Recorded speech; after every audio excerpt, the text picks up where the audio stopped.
कुछ नहीं कर पाया। ये सब जानकारी आपको रखनी चाहिए थी। अगर गुरु के वचन आपके पास होते तो आप तुरंत कहते कि ऐसा कभी नहीं हो सकता। हमारा गुरु युग सृष्टा, युग दृष्टा, अनामी महाप्रभु है, जिन्होंने जब आपको नाम दान दिया तब ये आपसे वादा किया कि बच्चा, मैं अजर अमर देश से आया हूं, यही मैं मरने वाले देश से नहीं आया जो मर जाऊंगा। अजर अमर देश से आया हूं। जब तक तुम्हारी जीवात्मा को अजर अमर देश नहीं पहुंचा लूंगा, मैं चैन से बैठने वाला नहीं हूं। जब तक मेरा एक भी जीव यहाँ रहेगा, मैं बराबर मौजूद रहूंगा।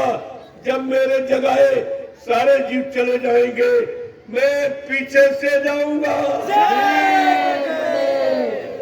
क्या प्रेमियों, ये भी झूठ बोला? क्या सब झूठ बोलते रहे? क्या झूठ सुनने के लिए आप मथुरा जाते थे? ये सब आपको विचार करना होगा। आगे का समय बहुत खराब, उसी खराब समय से बचाने के लिए मैं ये संदेश लेके आया। मैं और कोई काम करने नहीं आया। अरे गुरु परिवार तो एक ही, और सब लोग एक ही गुरु के शिष्य हो, एक ही पाठशाला में पढ़े हो, गुरु ने एक ही शिक्षा दी है, फिर आप झगड़ा क्यों कर रहे? क्या गुरु ने झगड़ा सिखाया था? पारस्परिक प्रेम प्यार मोहब्बत में रहना सिखाया। कि सत्संगी अगर सत्संगी की बुराई करे तो वो नकली सत्संगी।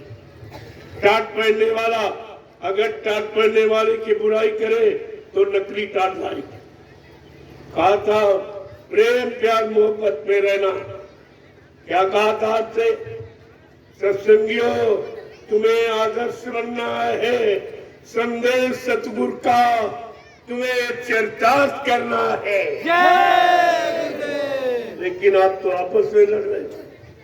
क्या लोग कहेंगे, दुनिया क्या कहेगी आपको कि एक गुरु के चेले और आपस में लड़ रहे?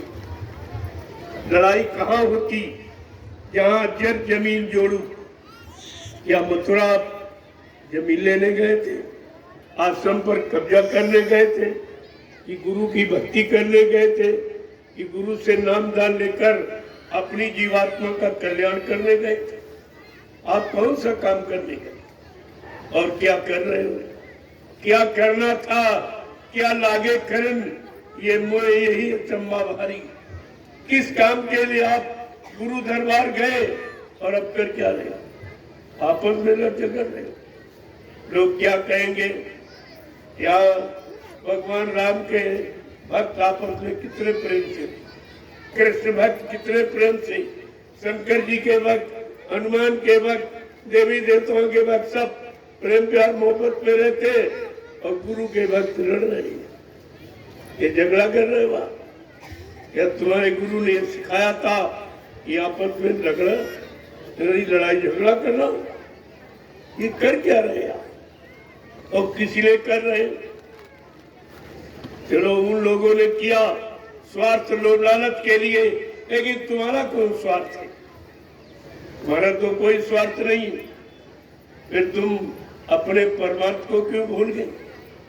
वो तो स्वार्थ के लिए उन्होंने कहा कि अगर ये कहेंगे बाबा जी मर गए तो ये मथुरा का राजस्व को मिल जाएगा।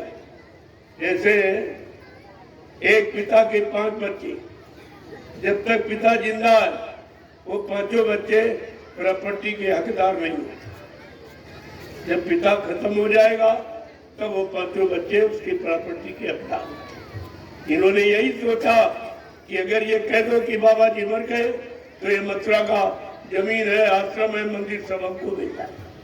इनको ये नहीं मालूम मथुरा की जमीन और आश्रम और मंदिर के कितने लेने वाले हकदार? 45 करोड़।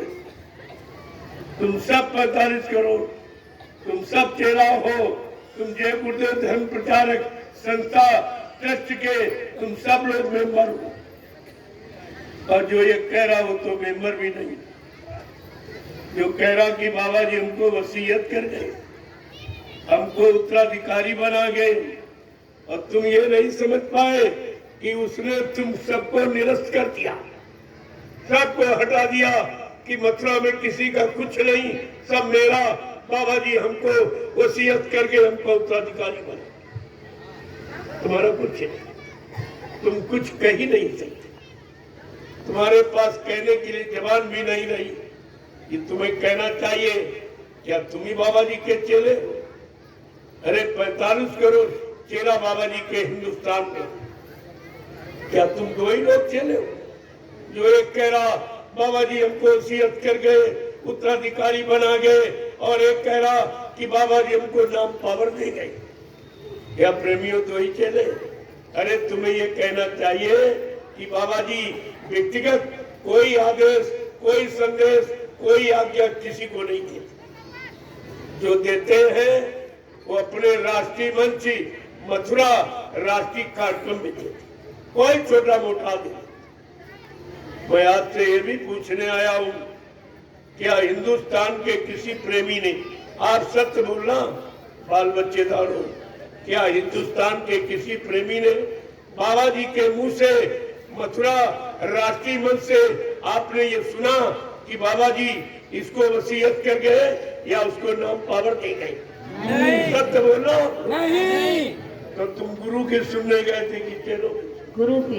गुरु की मानने गए कि चेलों की मानने गए? गुरु की। अब किसकी मान रहे? इतना भी तुम्हारी समझ में नहीं रहा, तुम मान किसकी नहीं? ये सब जानकारी आपको रखनी चाहिए, और इसी जानकारी के लिए बाबा जी ने इतना प्रचार किया जो सृष्टि में किसी ने नहीं।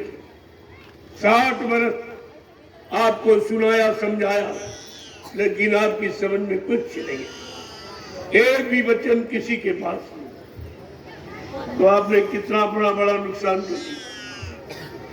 और जिसने ये कह दिया कि 45 करोड़ चेला सब बेकार, इनका कोई अधिकार नहीं, उत्तराधिकारी हमको बना गए, वसीयत हमको करें, फिर आपका क्या अधिकार रहा?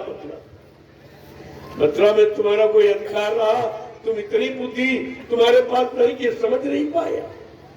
इतना बड़ा इशारा, इतना बड़ा खेल कर दिया और आप बिल्कुल नहीं समझ पाए, और तुम उसी के पीछे घूम रहे हो। ये तुम्हारी बुद्धि है, ये तुम्हारा ज्ञान है, यही गुरुभक्ति आपने की। अरे तो आपको समझना चाहिए। और वो केवल 2.5-3 वर्ष उसने गाड़ी चलाई, वो ड्राइवर केवल 2.5-3 वर्ष गाड़ी चलाई, और वो सब कुछ बन गया। और ये टाट बोरा पहनने वाले बेचारे, हम तो इनको देख के मैं तरस आता, ये क्या करते रहे? 32-33 साल से ये बोरा पहन रहे, इतनी तो उस ड्राइवर की उम्र नहीं, इतने साल इन्होंने बोरा पहना, और वो सब कुछ उत्तराधिकारी बन गया और मालिक बन गया, यानी पूरी मथुरा की प्रॉपर्टी का, और तुमको एकदम नेग्लेक्ट कर दिया, साथ को बर्खास्त कर दिया। और अभी तुम नहीं, तुम्हारी बुद्धि नहीं काम। इसने क्या किया, कितना बड़ा एक 2.5-3 वर्ष का ड्राइवर वो मालिक बन गया, और तुम ये 25 साल से लगे हो और कुछ नहीं बन पाए। तुम चेला बनकर भी गुरु की सत्यता को नहीं समझ पाए, गुरु के वचनों को संभाल के नहीं रख पाए, और वो 2.5-3 वर्ष का ड्राइवर वो मालिक, जो गुरु का शिष्य भी नहीं, शाकाहारी भी नहीं, नामदारी भी नहीं, और संस्था का मेंबर भी नहीं, 2 रुपए कभी सेवा भी नहीं दी, और एक डलिया कभी मिट्टी नहीं डाली मथुरा में, वो मालिक बन गया। और तुम सब क्या, तुम सबको निकाल के बाहर कर दिया, और अभी तुम्हारी बुद्धि नहीं काटती। हम ये कर क्या रहे हैं? जबकि आप अगर पढ़े लिखे बुद्धिमान हो, किसी ट्रस्ट का, किसी संस्था का, किसी समिति का, संघ का रूल रेगुलेशन यानी नियम सिद्धांत बायलाज उठाकर पढ़ के आप देखिए कि ड्राइवर कभी संस्था का व्यक्ति नहीं होता, ड्राइवर प्राइवेट नौकर होता जो हर महीने तनख्वाह लेता, और संस्था के व्यक्ति सेवादार रहते। कोई तनख्वाह नहीं, ये पहली पहचान है। आपके पास कोई नहीं पहचान। ड्राइवर संस्था का व्यक्ति नहीं होता, वो प्राइवेट नौकर होता। ऐसे तो बाबा जी की गाड़ी हजारों लोगों ने चलाई और सब कहे हमको कह गए, हमको कहे, तो इन्हीं में झगड़ा शुरू हो जाएगा। आपको ये सब जानकारी रखनी चाहिए थी। तुम्हारा ट्रस्ट बना हुआ जय गुरुदेव धर्म प्रचारक संस्था मथुरा भारत, ये ट्रस्ट बना। ट्रस्ट में कितने मेंबर और कितने कर्मचारी अधिकारी, लेकिन किसी से नहीं पूछा गया। इन लोगों ने प्रचार कर दिया कि बाबा जी ट्रस्ट के अध्यक्ष, और कहा बाबा जी मर गए। जब अध्यक्ष खत्म हो जाता है, उस ट्रस्ट को भंग कर दिया जाता और दोबारा चुनाव होता। ये सब जानते हो आप लोग। न ट्रस्ट भंग किया गया, न चुनाव किया गया, और उस समय जो शासन प्रशासन था उनका ये रिश्तेदार है। शासन प्रशासन ने अपना रिश्तेदार समझकर उस ड्राइवर को गद्दी पर जबरदस्ती बैठा दिया, बिना ट्रस्ट की राय के। न कोई संस्था भंग की गई, न चुनाव किया गया, न ये 45 करोड़ तुम सब लोग उसी ट्रस्ट के मेंबर हो। क्या तुमसे पूछा गया कि अध्यक्ष किसको बनाया जाए? नहीं। सत्य बताना। नहीं। किसी भी प्रेमी से क्या पूछा गया कि संस्था का ट्रस्ट किसको बनाया जाए, अध्यक्ष किसको बनाया जाए? नहीं। तो फिर आप नहीं करते, आप क्या करते रहे? और ये जबकि आप जानते हो अध्यात्म के अध्यक्ष के बाद उपाध्यक्ष का नंबर होता है। उपाध्यक्ष बैठा, उससे पूछा भी नहीं गया, कोई राय मशवरा भी नहीं लिया गया, और ये जबरदस्ती शासन ने ये काम किया। प्रेमियों, शासन भी फंस गया। आप ये मत सोचो, बाबा जी ने बहुत पहले कहा था प्रेमियों, आगे भविष्य में मैं ऐसी नाजुक स्थिति बना के खड़ी कर दूंगा, फिर मैं ऐसा गेर फंसा दूंगा, ये गेर टूट जाएगा, हिंदुस्तान में कोई निकाल नहीं पाएगा, फिर इस गेर में बड़े बड़े मगरमच्छ फंस जाएंगे, बड़े बड़े मगरमच्छ फंस जाएंगे। तो आपको ये इशारा समझ लेना चाहिए। बड़े बड़े मगरमच्छ कौन है? यही अध्यक्ष मंत्री, यही शासन के लोग, ये सब फंस जाए। प्रेमियों, ये संतों की भूमिका ये कोई सांसारिक की नहीं है। आपको ये सब जानकारी रखनी चाहिए। अगर ये जानकारी होती तो आप कभी गुरु से अलग ही नहीं होते, और गुरु में कभी आपको शंका नहीं होती, क्योंकि बाबा जी ने ये सब पहले कहा। क्योंकि आप उस समय नामदानी नहीं थी, ज्यादा आप 10, 15, 20, 25 साल के नामदानी हो, और बाबा जी सत्संग सुना रहे 10 जुलाई 1952 से। आप बीच में जाके बैठ गए, तुमको ये भी नहीं मालूम कि बाबा जी ने पहले क्या सुनाया, क्या इशारा किया, क्या भविष्यवाणियां की। इसीलिए आप शंका में चले गए। बाबा जी ने कहा था बच्चा आगे एक ऐसी स्थिति बना के खड़ी कर दूंगा, फिर कुछ दिनों के लिए मैं तुम्हारे से दूर चला जाऊंगा, तुम इतनी जल्दी हमें पहचान नहीं पाओगे।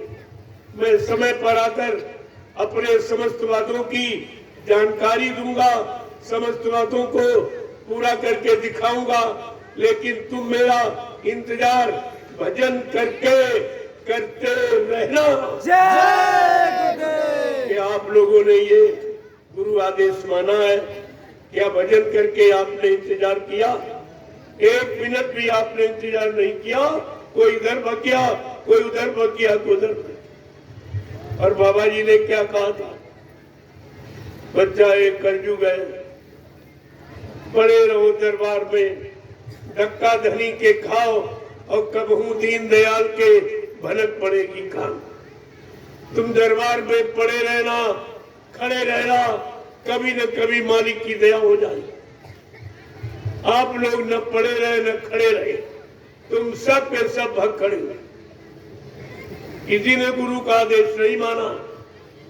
जब आदेश नहीं माना तो आपको गुरु भक्त कौन कहेगा? आगे आने वाले समय में आप लोग अपने आप को बाबा जय गुरुदेव जी महाराज का शिष्य भी नहीं कहला सकते हो, क्योंकि तुमने वो भी अधिकार खो दिया। शिष्य बनने का अधिकार भी आपने खो दिया। ये सब विचार करना चाहिए था।